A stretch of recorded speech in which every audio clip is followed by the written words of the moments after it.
A Ecopetrol no la pueden manejar como si fuera una tienda de propiedad privada de alguien y además de un alguien que define mal sobre su propia tienda. Eso es por completo inaceptable.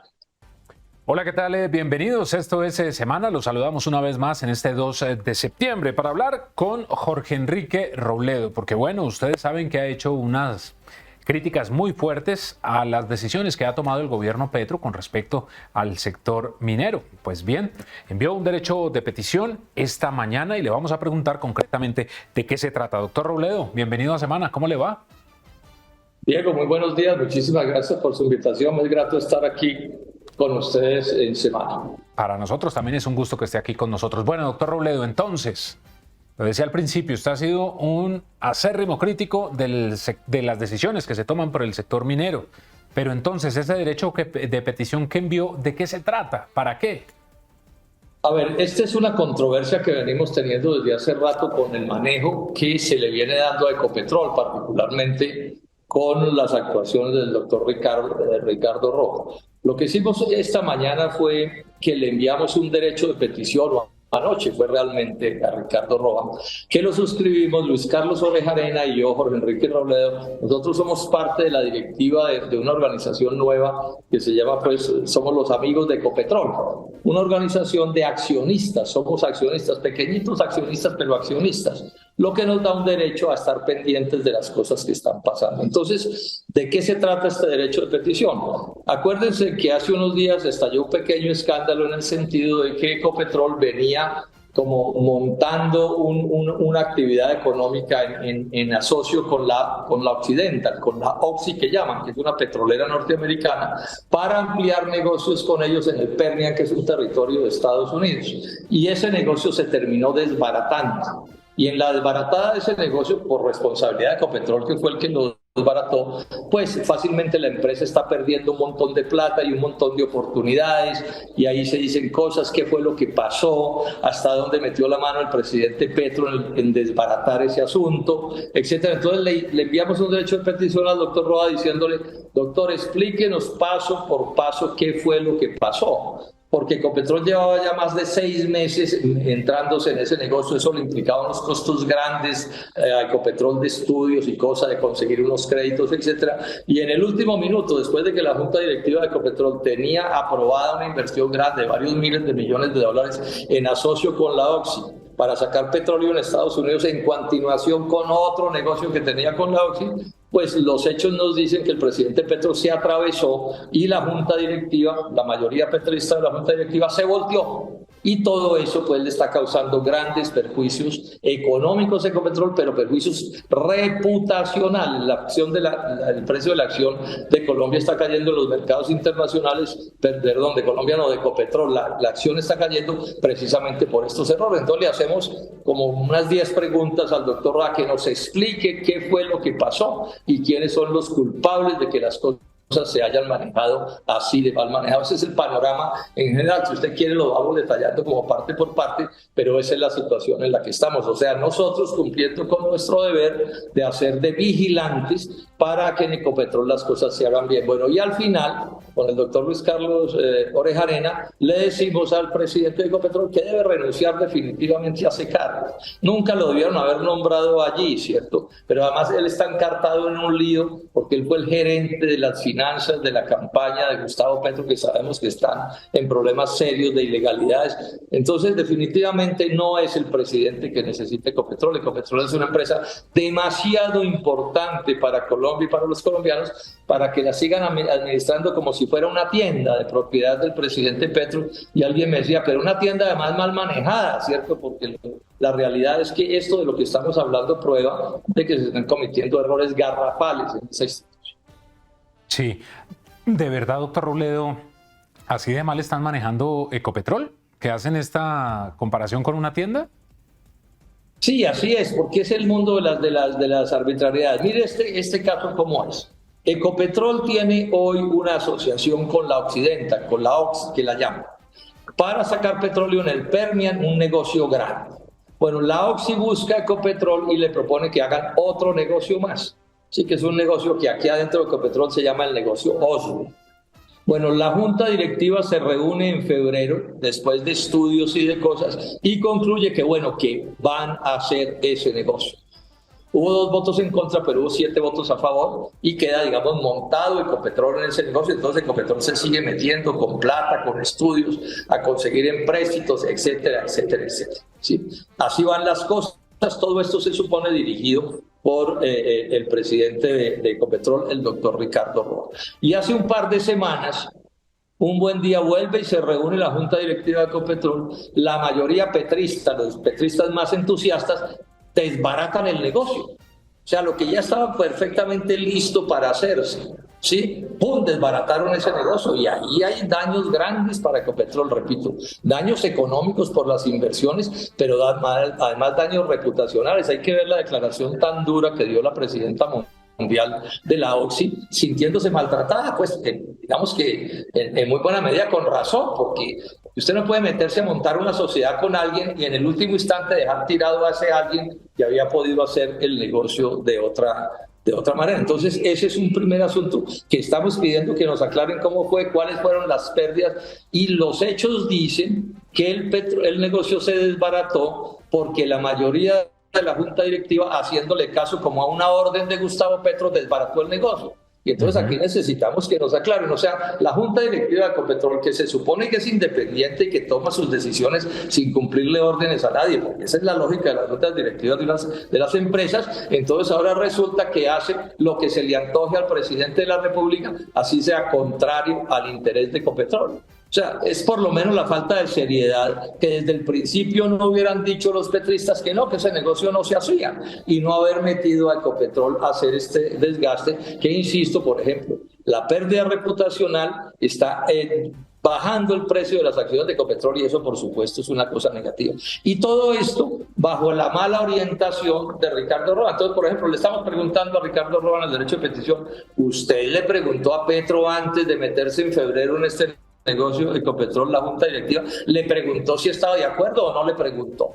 ¿Qué le dijo Petro? Petro le dijo sigue, y después Petro se mamó y se echó para atrás en la última hora, o qué fue lo que pasó. O sea, tenemos derecho los accionistas de Ecopetrol y los colombianos a saber exactamente qué pasó y quiénes son los culpables. Es decir, por qué en febrero hay una mayoría suficiente en la junta directiva y por qué una parte de esa junta directiva se voltea hace un par de semanas, preciso después de que se reúne con Gustavo Petro en una reunión que hicieron en Santander, en Piedecuesta. Entonces es toda una serie de preguntas para que nos indiquen cómo se está manejando esta empresa. Bueno, y dando otra razón, todo este mal manejo, más los errores de Ricardo Roa como gerente de la campaña de Petro, que no han podido tampoco explicar cómo fue que manejaron las finanzas de esa empresa. Ahí van para otro lío enorme, y todo eso, por supuesto, le está haciendo un daño a Ecopetrol. Entonces, al final terminamos diciendo, el doctor Ricardo Roa debe renunciar al cargo porque no ha sido capaz de manejar Ecopetrol bien manejada, y porque además pues, tiene la otra pata que le sale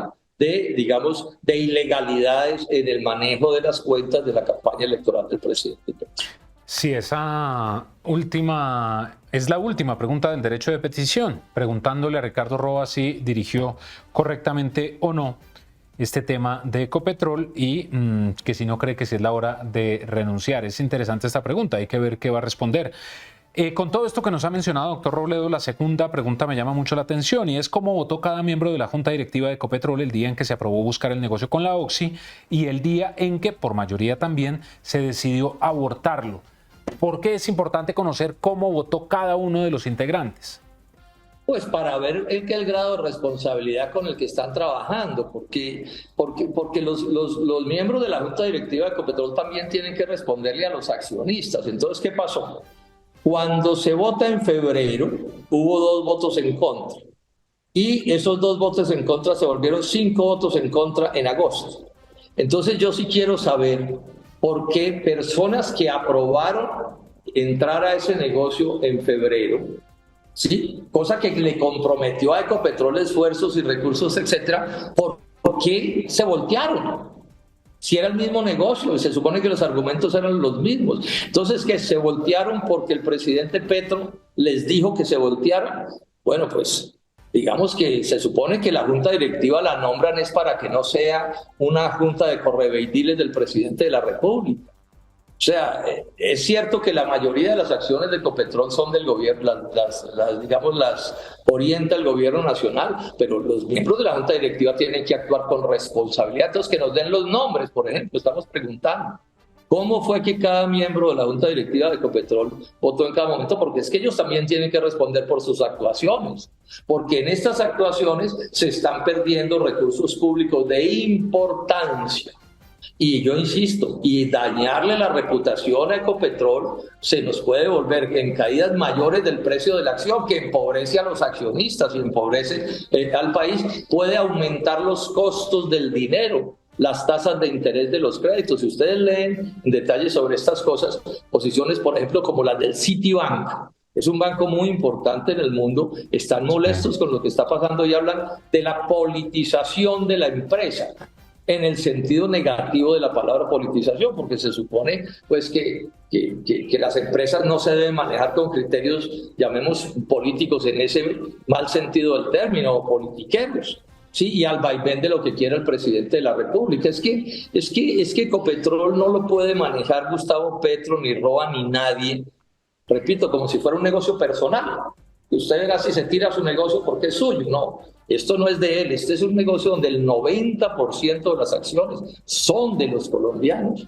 Hay 250.000 pequeños accionistas que cogieron sus ahorros y los pusieron allí porque les prometieron que la empresa se iba a manejar bien manejada. Y entonces lo que estamos viendo, de momento está clarísimo que la han manejado mal manejada, pero queremos aclarar los detalles, sí, y por eso le hacemos las preguntas a Roa, para que se sinceren con el país y nos digan qué fue lo que pasó, sí, insisto, porque la verdad es que ahí hubo un descalabro.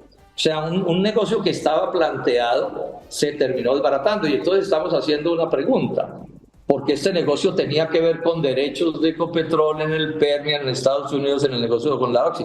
Esos derechos se perdieron, eso vale una plata, o esos derechos todavía pueden venderse. Ahora, ¿y qué va a pasar hacia adelante? Sí, porque hacia adelante hay la posibilidad de seguir haciendo negocios allí. Y a eso le sumamos otra cosa que también tiene que ver con Ecopetrol. Entonces Ecopetrol hace un esfuerzo, esto lo ha denunciado el Sindicato de Trabajadores con mucho vigor, para buscar gas costa afuera en el Caribe colombiano. Y estaban arrancando a hacer la cosa y ¡pum!, aparece la ministra de Ambiente, la señora Susana Mohamed, y echa un cuento ahí y paraliza esos trabajos. Esos son con pérdidas inmensas. Entonces, todo esto además tiene origen en otra cosa. Diego, es que todos sabemos que el presidente Petro, muy, pero muy equivocado, odia el petróleo, odia Ecopetrol, tiene una visión ambientalista que es infantil, ridícula incluso, ¿cierto? No entiende el problema del cambio climático y qué es lo que hay que hacer. Colombia tiene el presidente, el único país petrolero del mundo, Colombia, encabezado por Petro, en el que ese presidente no permite que se firmen nuevos contratos para buscar petróleo y gas. Eso no lo está haciendo en América Latina nadie. Todo el mundo está buscando petróleo y gas, porque también es mentira que es que el negocio del petróleo y el gas se va a acabar en 2 o 3 años. Eso no es cierto. Esos son cuentos que han echado. Entonces, fíjense que aquí hay demasiada cosa de juego, porque además recordemos, Ecopetrol es de lejos la primera empresa de Colombia. Y es de lejos la primera empresa del Estado colombiano. Y lo que Ecopetrol y el petróleo le transfieren al Estado colombiano son sumas inmensas. Entonces, cuando hacen cosas mal hechas, estrangulan esa economía, le están haciendo un daño inmenso al país y a los accionistas de Ecopetrol, entre los cuales yo me cuento, y se cuenta Luis Carlos Orejanera también, pequeñitos accionistas, pero bueno, tenemos derecho a hablar y a exigir que nos expliquen cómo son las cosas que están haciendo. Claro, doctor Robledo, mire, y también lo escuché ayer o antier. El presidente Petro ha dicho que se está gestando el golpe de Estado en su contra por lo que está ocurriendo en el Consejo Nacional Electoral. ¿Realmente usted cree que hay un golpe de Estado? Y se lo pregunto porque hay la sensación de que realmente ese caos es lo que le permite estar a Petro vigente, como lo que pasó en la alcaldía de Bogotá. ¿Qué opina sobre todo este asunto? A ver, sobre eso digamos esto. Yo ayer envié un video diciendo, bueno, si el presidente Petro está hablando de que le van a dar un golpe de Estado, pues acuse a alguien. ¿cierto? Diga quién es el que le va a dar el golpe de Estado, cumpla con su deber, porque los golpes de Estado en Colombia son ilegales, eso no lo puede hacer nadie. Pero además yo le agrego, a mí me cuesta trabajo, dije yo en esa declaración, Diego, me cuesta trabajo creer eso, porque yo no veo aquí ningún gran poder económico o social o político o militar que esté en esas cosas. Yo no lo veo. Entonces yo me temo que ahí lo que haya es una laraca del presidente Petro para confundir y para distraer y para poner a la gente a hablar de otras cosas. Entonces yo le pido en ese comunicado que el doctor Petro haga las acusaciones que tiene que hacer, y que así aquí hay alguien que está montando un golpe de Estado, pues eso es ilegal y las autoridades deben caer sobre ese alguien y decirle, bueno, señor, explique usted en qué es lo que anda. Es que aquí nadie tiene derecho a tumbar al presidente de la República si uno no esté de acuerdo con él. Esa es una primera cosa. Y lo otro es que yo tengo cada vez más la certeza de que ese ruido que está haciendo Petro con eso tiene que ver también con Ricardo Roa y con Ecopetrol. ¿Por qué? Porque todos sabemos que esta semana lo más probable es que el Consejo Nacional Electoral le abra ya formalmente, todo el Consejo, un proceso a las cuentas de la campaña electoral de Gustavo Petro por violación de los topes, que son delitos graves, que involucran a Gustavo Petro, porque así es la ley, y que involucran a Ricardo Roa, que puede terminar hasta en la cárcel por esos hechos. Entonces, yo siento, Diego, que ante el hecho de que Petro no acusa a nadie en serio, estoy esperando que lo haga si es que de verdad eso sucede porque eso nadie tiene derecho a hacer una cosa de esas. Fácilmente lo que es una cortina de humo, un ruido, para ocultar que muy probablemente esta semana el Consejo Nacional Electoral diga que sí hay pruebas suficientes para empezar un proceso contra Ricardo Roa y contra Gustavo Petro por haberse violado los topes de la campaña electoral. Y bueno, ya veremos cómo evoluciona ese proceso, porque al final también el Consejo Electoral, al abrir el proceso, pues más adelante tomará alguna decisión. Y eso puede terminar incluso en la Comisión de Acusaciones de la Cámara de Representantes, que es al final el único juez que puede juzgar al presidente de la República en Colombia, y eso por supuesto que hay que respetarlo. Entonces, todas estas cosas se van como juntando, y en ese sándwich Ricardo Roa. Entonces, ¿qué insistimos nosotros? No, que el doctor Roa se vaya a defenderse de sus enredos en el Consejo Nacional Electoral por esas ilegalidades de las que lo están acusando, pero que al mismo tiempo nos explique qué fue lo que pasó en Ecopetrol, porque a Ecopetrol no la pueden manejar como si fuera una tienda de propiedad privada de alguien, y además de un alguien que define mal sobre su propia tienda. Eso es por completo inaceptable. Claro, doctor Robledo, pero ya para finalizar, lo que queda en el aire es como la sensación de que a Petro no se le puede investigar, y usted lo menciona muy bien. La decisión que va a tomar el Consejo Nacional Electoral, si la toma, es empezar la investigación. Es decir, se acepta el pliego de cargos y va a empezar la investigación. No va a pasar absolutamente nada más. Pero entonces ya Petro, con esos trinos, y sale este muchacho Gareth Bale, el viceministro, a decir que las calles es lo que les quedan, pues queda ahí la sensación entonces de que otra vez vamos a vivir lo del estallido social. No, es la falta de seriedad completa, pero yo además creo que están cañando. Es el mismo cuento de la constituyente y todas esas cosas. Petro es un profesional creando noticias, ¿no? Diciendo cosas que armen alborotos para que todo el mundo esté pendiente de él, sean cosas ciertas o no sean ciertas. Pero en todo caso expliquemos esto. Una comisión del Consejo Nacional Electoral le abrió investigación, cosa que no es ninguna rareza, para investigar las cuentas de la campaña de Gustavo Petro. Esos comisionados determinaron que sí había problemas graves y que entonces ya el Consejo Nacional Electoral en pleno debería continuar con esa investigación. Eso es así como funcionan las cosas. Y si al final todo eso se sigue complicando, el caso de Petro, no el de Roa, el de Petro tendrá que terminar en la comisión de acusaciones de la Cámara de Representantes, porque aquí el único que puede juzgar al presidente en Colombia es el Congreso, empezando por un trámite que es complejo. Entonces lo que ellos tienen que hacer es calmarse, dejar de armar alborotos y permitir que la justicia o que las instituciones colombianas actúen. Ya hubo una comisión que los acusa. Bueno, lo que va a hacer el Consejo Nacional Electoral es abrir, seguir con el proceso y no se sabe a qué conclusión llegue. Puede llegar a una conclusión positiva o negativa, no sabemos. Pero lo que sí está muy mal hecho es que el presidente de la República quiera sabotear que las instituciones funcionen. Ahora, yo he estudiado ese caso, lo he leído con atención. Yo voy a publicar un periódico, usted sabe, un libro al final de septiembre. Este tema lo tratamos. Y es cierto que ahí hay cosas gravísimas de violación de los topes por parte de la campaña presidencial de Gustavo Petro, y eso involucra legalmente a Ricardo Roa, que es una de las razones por las que debe renunciar, bueno, y al propio Gustavo Petro, que hagan los descargos que tengan que hacer y que la justicia, con el nombre que sea. Bueno, pues doctor Robledo, mil gracias por haber estado con nosotros aquí en Semana. A ustedes mil gracias, muchísimas gracias. Es importante que estas cosas se debatan y los colombianos sepamos qué es lo que está pasando, porque repito, Ecopetrol es 90% propiedad de los colombianos, del Estado colombiano, y tenemos derecho a vigilar qué es lo que hacen y a protestar cuando las cosas las hacen mal. Muchísimas gracias, claro Diego. Sí. Un abrazo, doctor Robledo, y a ustedes también gracias por estar con nosotros. Ya saben, la cita a través de todas nuestras redes sociales. Ingresen a semana.com para que estén al día con todo lo que pasa en Colombia y en el mundo. Que estén muy bien.